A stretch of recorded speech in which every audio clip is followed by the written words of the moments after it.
আসসালামু আলাইকুম ওয়া রাহমাতুল্লাহি ওয়া বারাকাতুহু।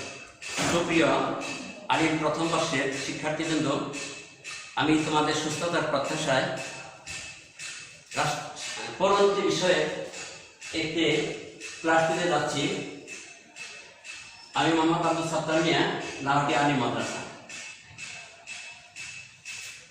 আলোচনার বিষয় হচ্ছে পৌরনীতির ধারণা ও সংজ্ঞা। পৌরনীতির ধারণা ও সংজ্ঞা, এই বিষয়টি জানতে হলে আমি তোমাদের একটু ভূমিকা বিষয়ে কথা বলব।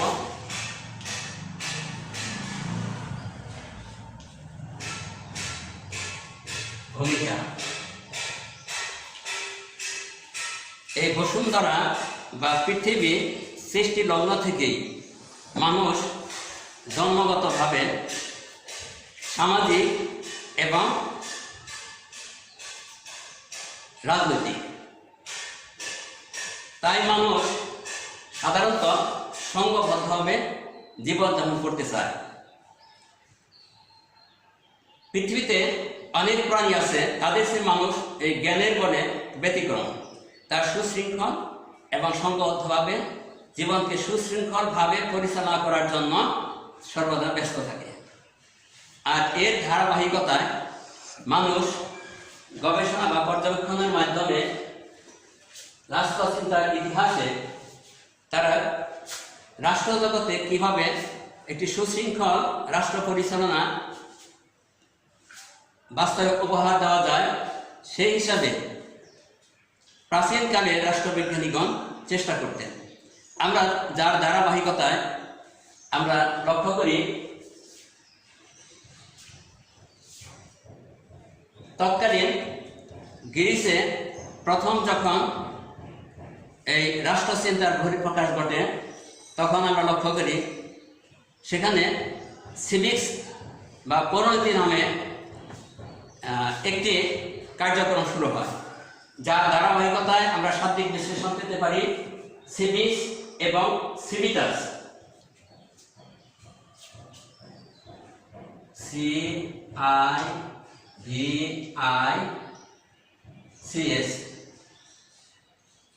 এর বাংলা হচ্ছে পৌরনীতি। পৌরনীতি, এখানে এই শব্দটি ল্যাটিন শব্দ সিভিস এবং সিভিটাস থেকে উৎপত্তি হয়েছে। আমরা যে সিভিক্স বা পৌরনীতি শব্দটি পেয়েছি, এটা একটি ল্যাটিন শব্দ, যেখানে সিভিক্স এবং সিভিটাস এই দুইটি শব্দ বিদ্যমান আছে, আর এই দুইটি সমন্বয় হয়েছে সিভিক্স। এখানে এই দুটির অর্থ যথাক্রমে নাগরিক এবং নাগরিক রাষ্ট্র, নাগরিক এবং নগর রাষ্ট্র। নাগরিক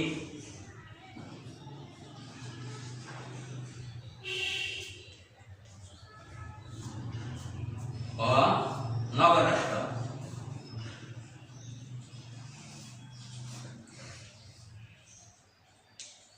নগর রাষ্ট্র CIVIS,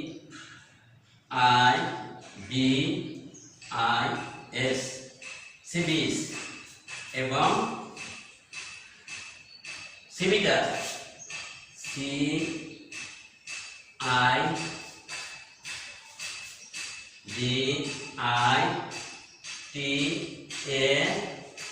CIVITAS।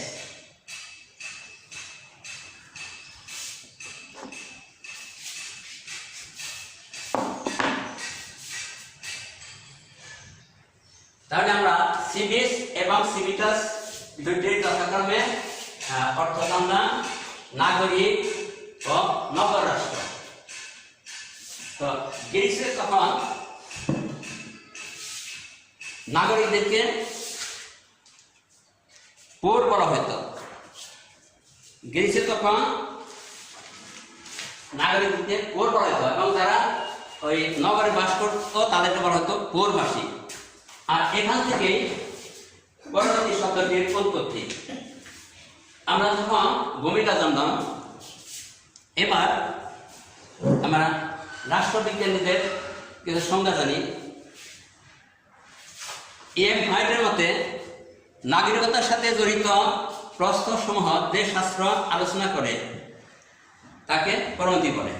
অর্থাৎ নাগরিকতার সাথে জড়িত প্রশ্নসমূহ যে শাস্ত্র আলোচনা করে তাকে পৌরনীতি বলে এম হোয়াইটের মতে।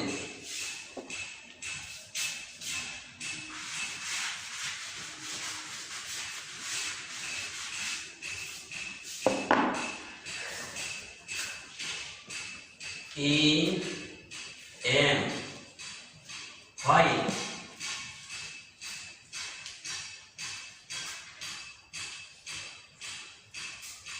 এর মতে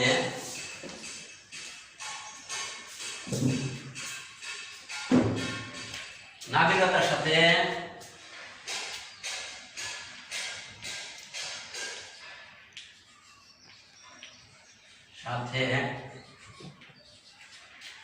জড়িত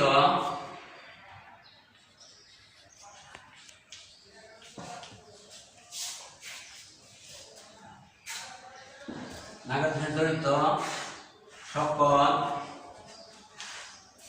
প্রশ্ন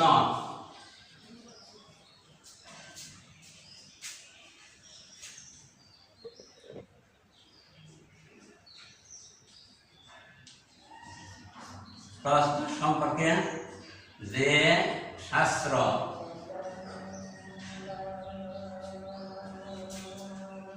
আলোচনা করে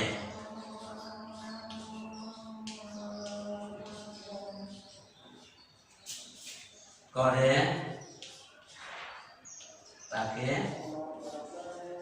পৌরনীতি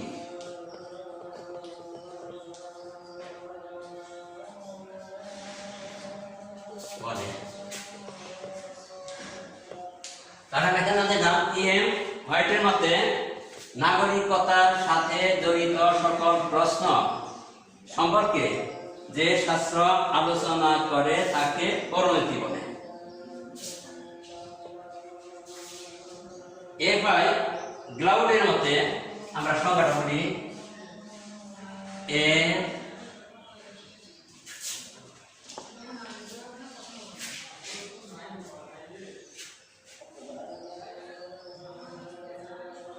আই গ্লাউড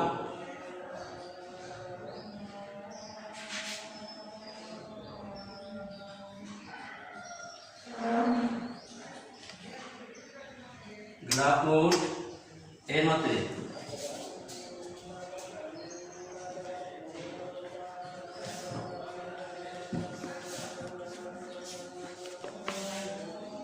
যেসব প্রতিষ্ঠান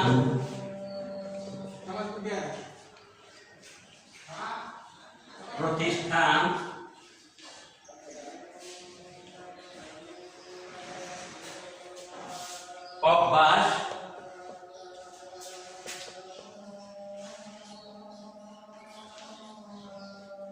কার্যাবলী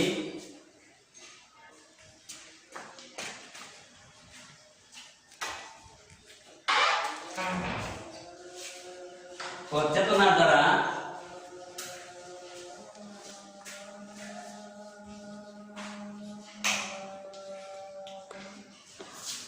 মানুষ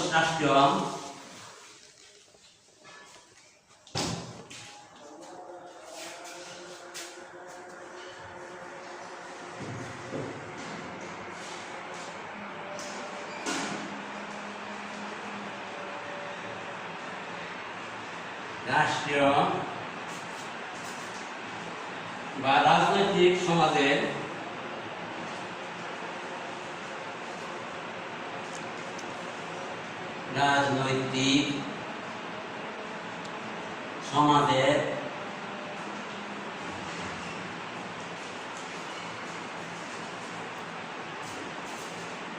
প্রতি দায়িত্ব ও কর্তব্য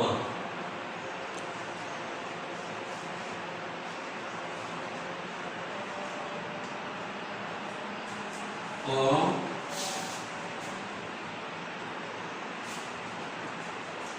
কর্তব্য পালন এবং অধিকার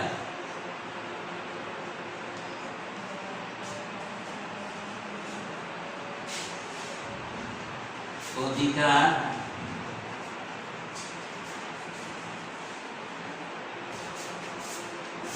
ভোগ করতে পারে।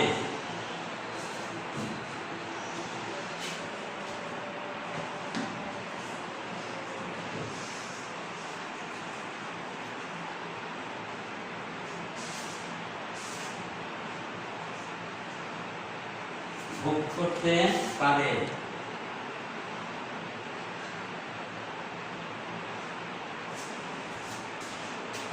তার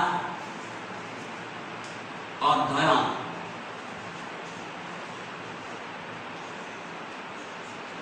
হচ্ছে পৌরনীতি।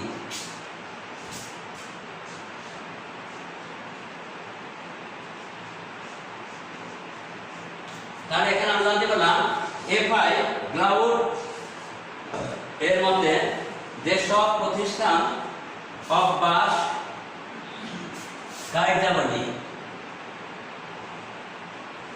কার্যাবলী ও চেতনার দ্বারা মানুষ রাষ্ট্রীয় বা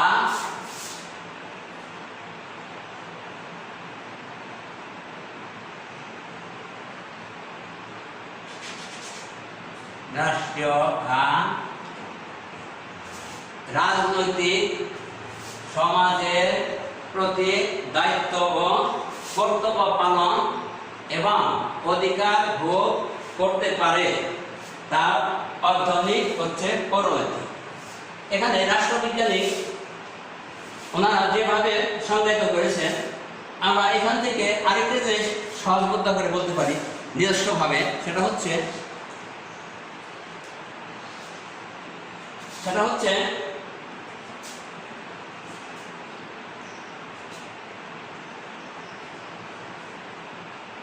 আচ্ছা, আমি সংক্ষিপ্ত করছি, তো সময় সংক্ষেপ। সেক্ষেত্রে আমরা এখানে চিত্রের মাধ্যমে জানতে পারি পৌরনীতির যে মৌলিক দিকগুলো।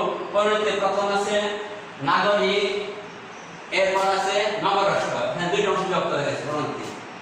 আচ্ছা, নাগরিককে বিভক্ত করে অধিকার কর্তব্য বের করে আসা হয়েছে। আর এখানে নগররাষ্ট্রকে রাষ্ট্র এবং বিশ্ব মানবতার বিষয়টা বের করে আসা হয়েছে। এরপর এই পরবর্তী স্টেপে নাগরিকের দিকে আসছে নাগরিকের অতীত দিক, নাগরিকের বর্তমান দিক, নাগরিকের ভবিষ্যৎ দিক, এবং এখান থেকে পরবর্তী স্টেপে বেরিয়ে আসছে নাগরিকের স্থানীয় রূপ, নাগরিকের জাতীয় রূপ, নাগরিকের আন্তর্জাতিক রূপ। আমরা তখন পৌরনীতির ধারা ও সংজ্ঞার সামগ্রিক চিত্র জানতে পারলাম। শিক্ষার্থী বন্ধুগণ, আশা রাখি তোমরা এই বিষয়টি ব্রেন ধারণ করবে এবং নিজেরা মানব সম্পদে প্রস্তুত হবে। ধন্যবাদ সবাই।